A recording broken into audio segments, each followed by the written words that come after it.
حصلت الحركة على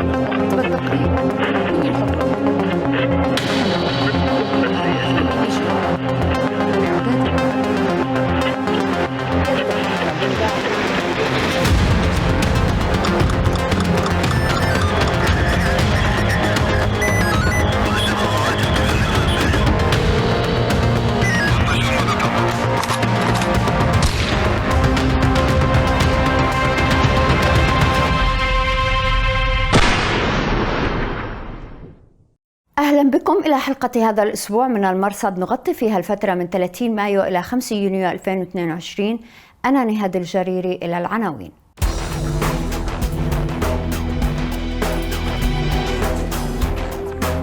الجبهة الشامية تتهم صوفان بتدبير انشقاق يمهد لتدخل الجولاني في درع الفرات. حراس الدين على قائمة الإرهاب في أوروبا. ومقاتل مغمور يلقي خطبة عيد الفطر في قاعدة الجزائر. وضيف الأسبوع الدكتور كولين بي كلارك، مدير الأبحاث في مجموعة صوفان العالمية، له مؤلفات في الإرهاب، آخرها كتاب ما بعد الخلافة، الدولة الإسلامية ومستقبل الإرهابيين في المهجر. وبإمكانكم الرجوع إلى نص هذه الحلقة في أخبار الآن دوت نت.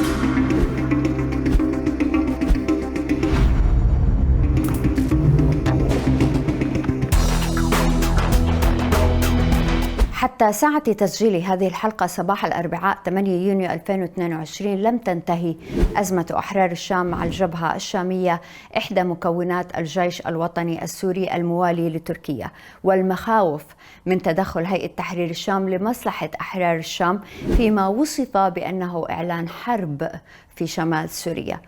وغير واضح ما ستؤول إليه الأمور أو حتى مغزاها بالنظر إلى علاقة الهيئة مع تركيا.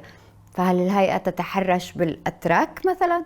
هل سيحسم الأتراك الموقف في نهاية الأمر بإشارة إلى هذا أو ذاك؟ غير واضح بعد. الأزمة احتدمت قبل أسبوعين تقريبا. الجديد هذا الأسبوع هو أن طرفي النزاع نشرا روايتيهما لما حدث، وبدا التناقض واضحا في الروايتين.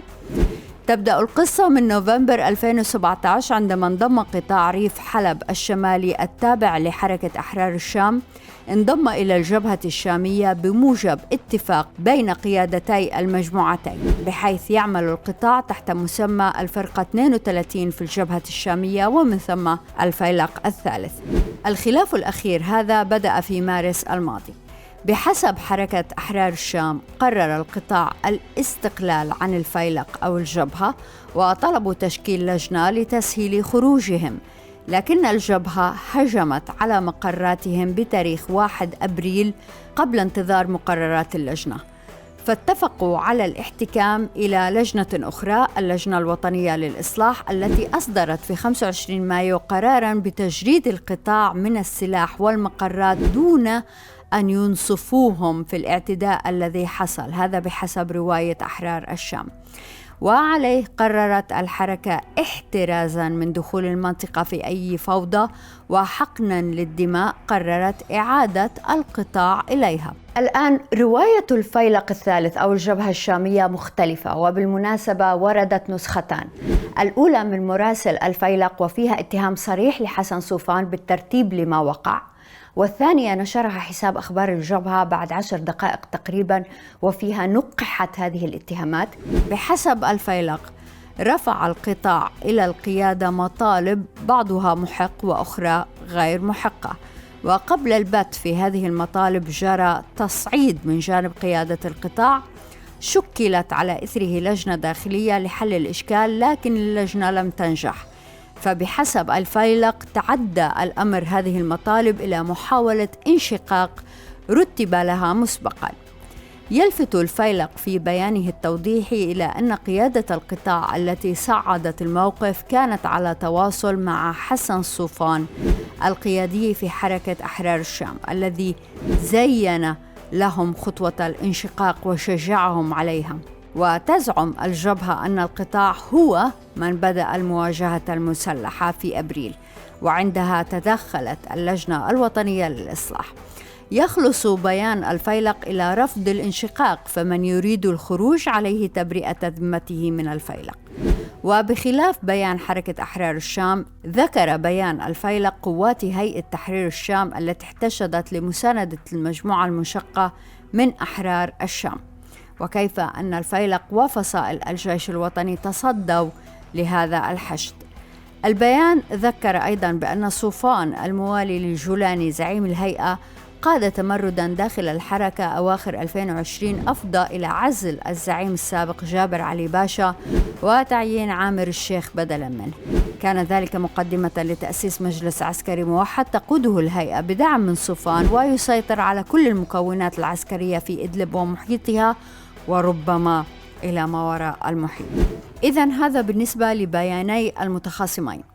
في الأثناء نشرت أكثر من جهة وتكتل دعوة إلى أحرار الشام لقبول مقررات اللجنة الوطنية للإصلاح، واعتبر البعض أن هيئة تحرير الشام من خلال تحالفها مع صوفان اتخذت من أبناء القطاع الشرقي فتيلا وحجة لمشروع الجولاني الذي يروج له صوفان على أنه المشروع الأفضل والأنسب لأهل السنة على حد زعمه، والذي يقضي بتحييد معظم فصائل الجيش الوطني.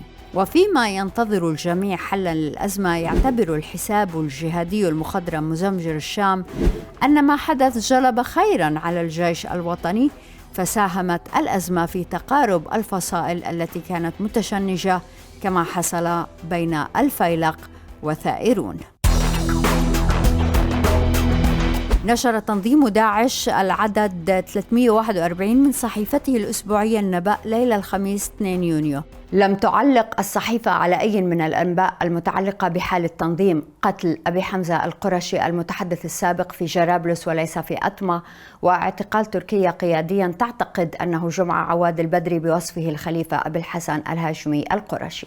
لكن لفتت افتتاحية العدد بعنوان حقيقة الابتلاء بالجهاد، والتي نقرأ فيها مواساة للأنصار بأن الابتلاء يميز الخبيث من الطيب في مواجهة ما وصفته بحملات تشويه يتعرض لها التنظيم. أصدر فريق الدعم التحليلي ورصد الجزاءات التابع لمجلس الأمن الدولي تقريراً بتاريخ 25 مايو 2022 يتعلق بحالة طالبان في أفغانستان. خلص التقرير إلى نتائج تتعلق بحكم طالبان وأخرى تتعلق بعلاقة الجماعة مع القاعدة وداعش. أما داخليا فيقول التقرير أن طالبان تحابي البشتون على حساب أعراق أخرى في أفغانستان مثل التاجيك والأوزبك، كما يشير إلى خلافات مركبة بين فريق حقاني ممثلا بسراج الدين حقاني وزير الداخلية وفريق الملا بردار نائب رئيس الوزراء ومهندس اتفاق الدوحة. هذا من جهة. من جهة أخرى ثمة خلاف بين حقاني ووزير الدفاع الملا يعقوب ابن الملا عمر مجاهد الطامح إلى تولي الزعامة أسوة بأبيه مؤسس الجماعة. أما عن القاعدة فيقول التقرير إن العلاقة بين طالبان والقاعدة وثيقة، وأن القاعدة لا تزال تحظى بملاذ آمن في أفغانستان خاصة عن طريق شبكة حقاني. ويرشح التقرير أن زعيم القاعدة أيمن الظواهري لا يزال في أفغانستان. وبخصوص داعش يذهب التقرير إلى أن طالبان أضعف من أن تتصدى لخطر هذه الجماعة. يقول: وإن كانت طالبان قوية بما يكفي لفرض نفسها في معظم أنحاء البلاد، فإنها لا تستطيع السيطرة عليها بالكامل.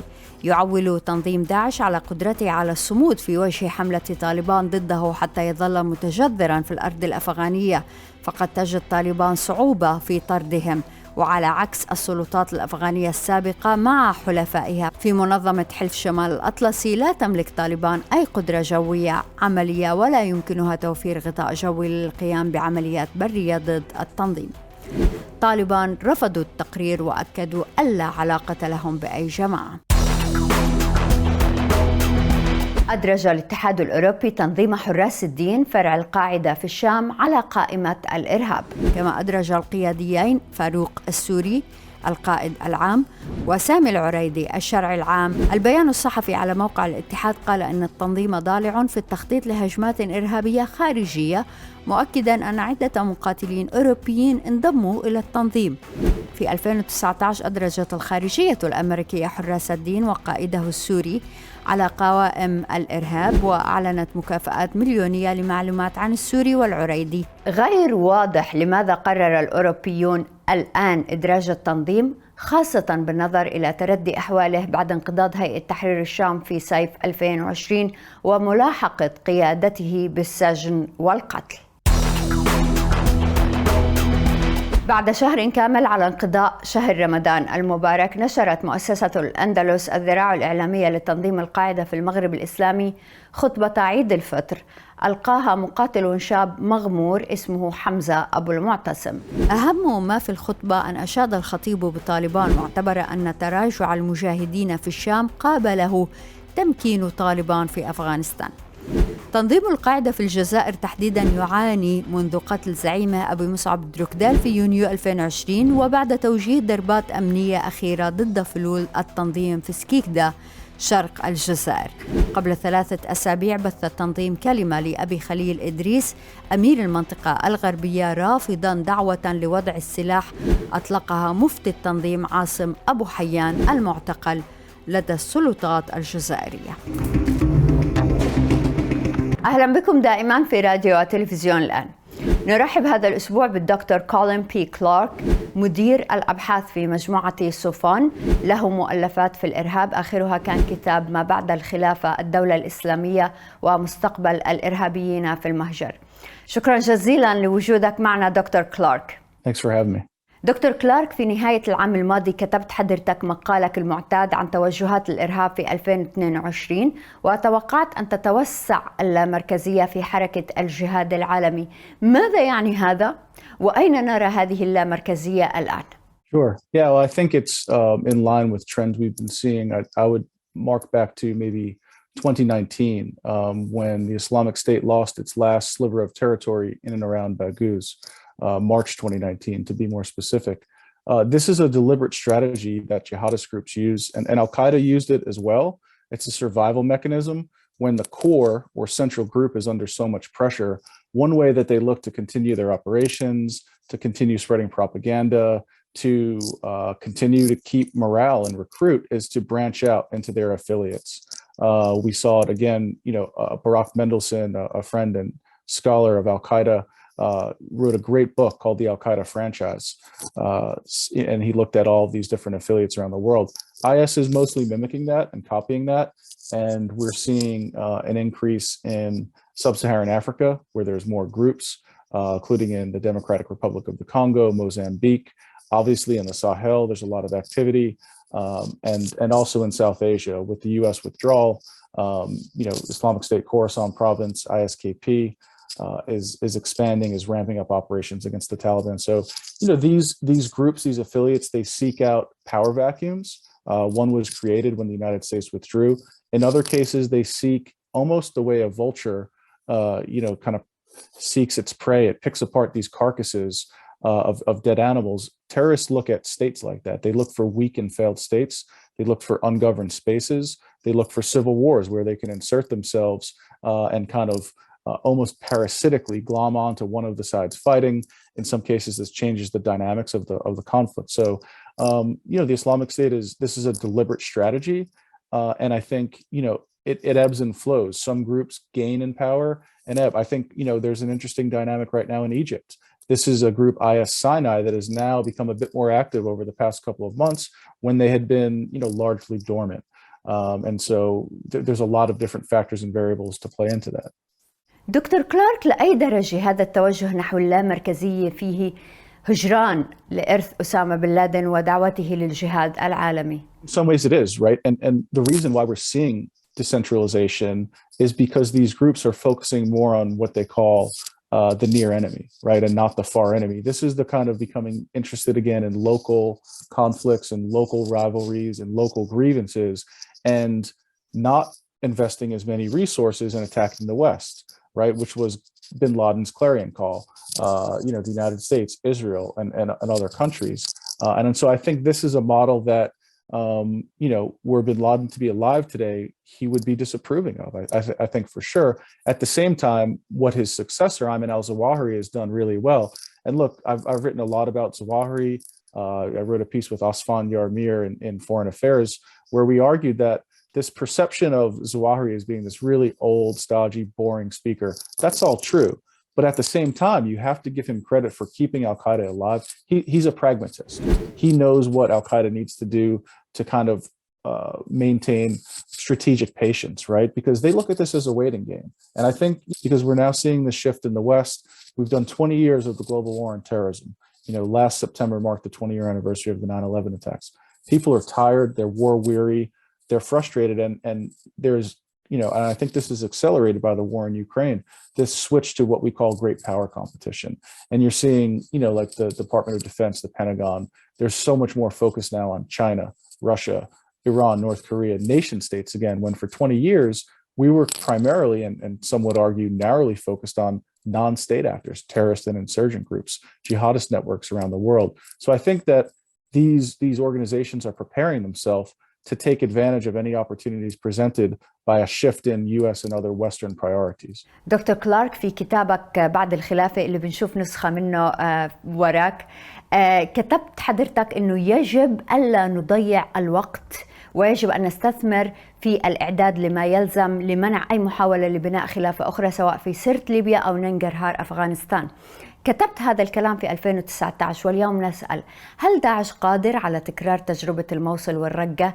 أين نخطئ نحن حتى يصيب هو؟ It's difficult. I offered that warning as an attempt to make sure that we don't become complacent. Although I think we're seeing that, and this was actually well before the U.S. withdrawal from Afghanistan.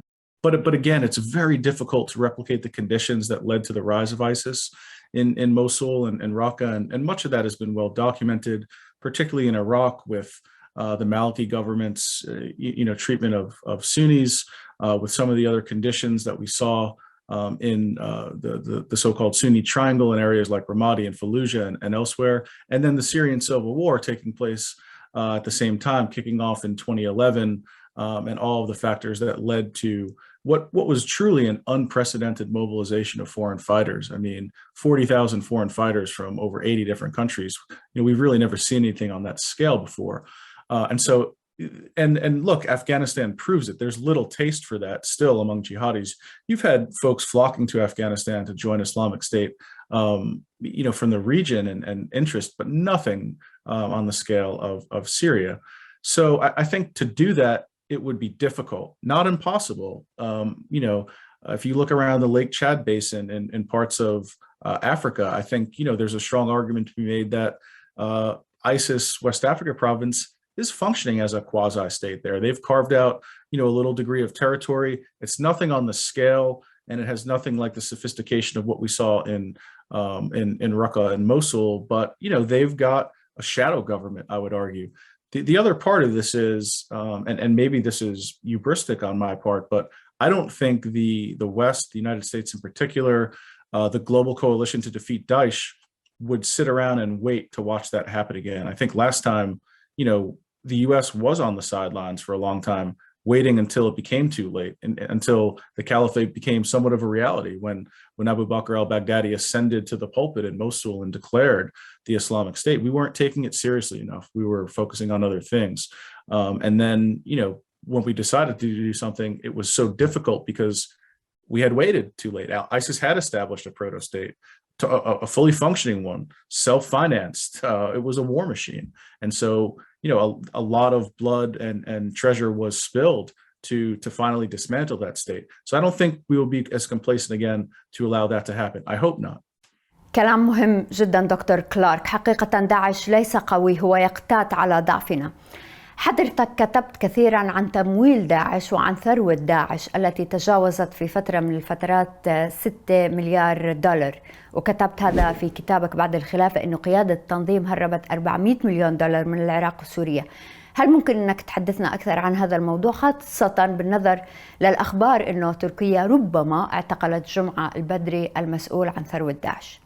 Yeah, so this is something I've talked about kind of for years, actually, and I've spoken publicly about this. I've written about this, kind of attempting to sound the alarm bell a little bit, because let me go back to this. I think much of it stems from our impression after 9/11 of what a safe haven or sanctuary for terrorists looked like.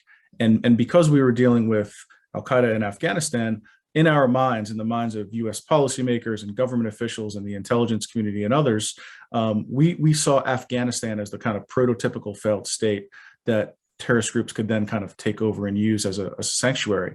But a country like Turkey is actually far more useful.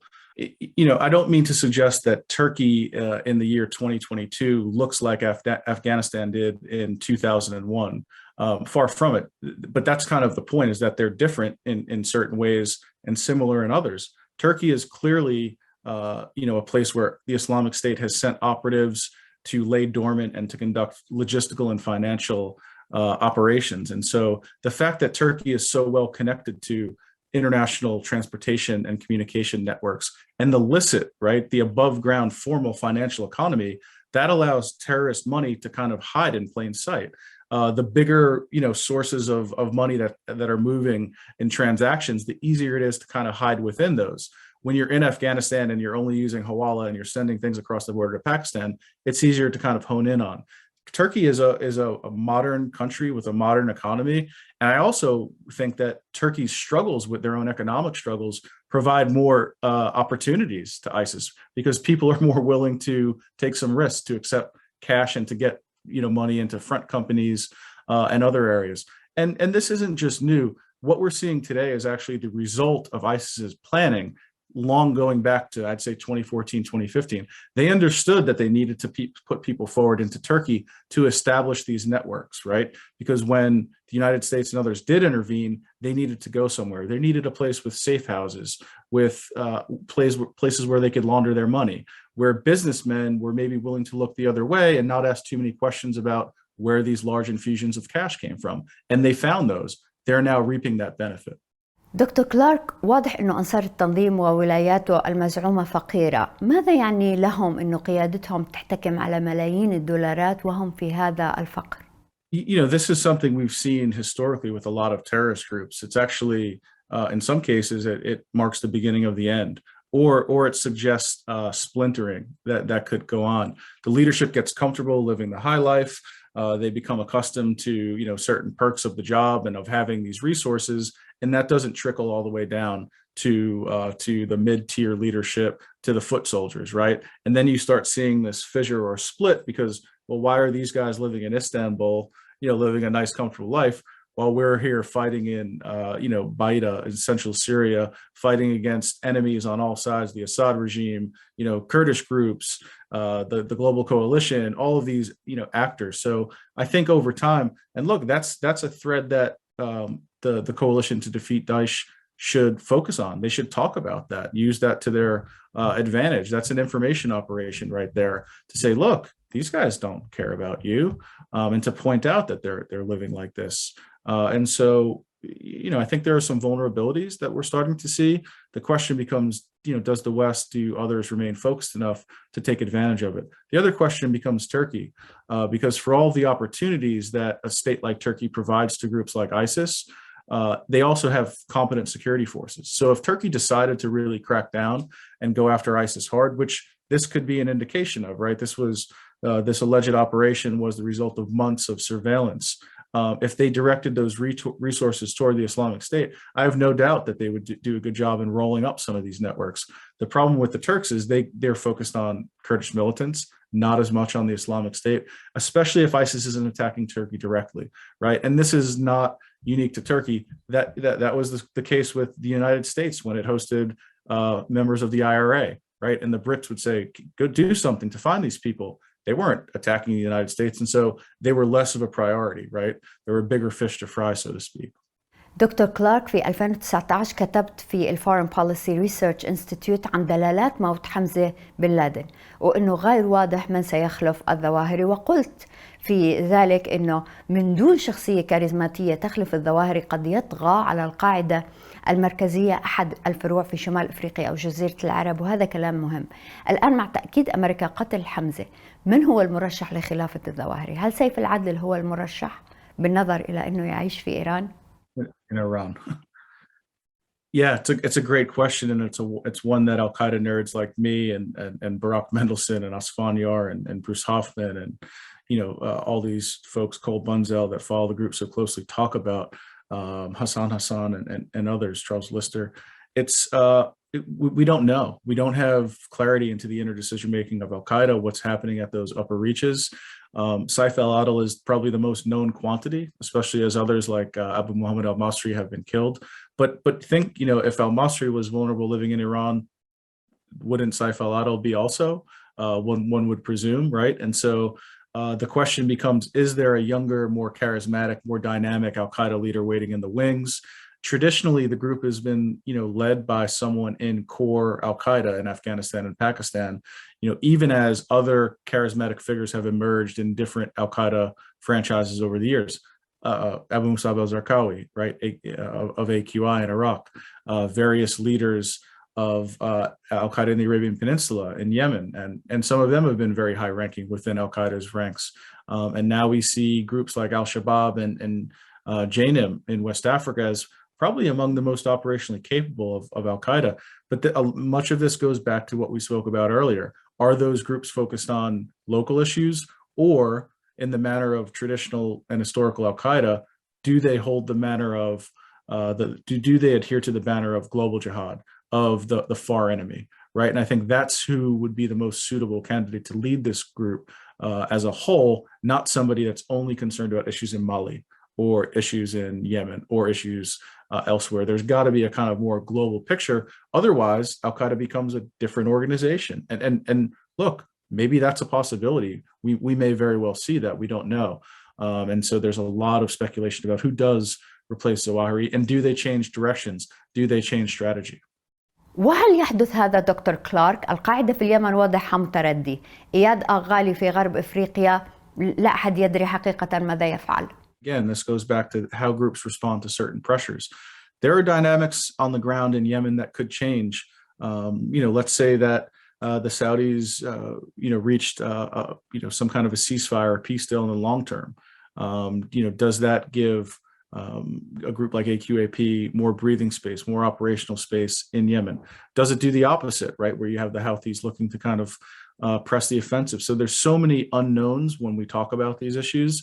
We think about the successful groups in sub-Saharan Africa. Do they have the gravitas to carry the al-Qaeda brand, right? And I think al-Qaeda is looking at this as an opportune moment because the Islamic State is hurting, right? And this is an opportunity for al-Qaeda to maybe, to kind of pull even leapfrog the Islamic State, which totally dominated the global jihadi world, since its rise in 2014, and really kind of, poached fighters from al-Qaeda. You've followed the war of words between, leaders and scholars that represent each of the groups online. Very visceral kind of break between them. Does this offer new opportunities? And that's yet to be seen. الدكتور كولين بي كلارك، مدير الأبحاث في مجموعة صوفان، شكرا جزيلا لوجودك معنا. It's been my pleasure. Thank you so much for having me. وشكرا جزيلا لوجودكم معنا في راديو وتلفزيون الآن. أنا نهاد الجريري، مع السلامة. حصلت الحركة على الدولة.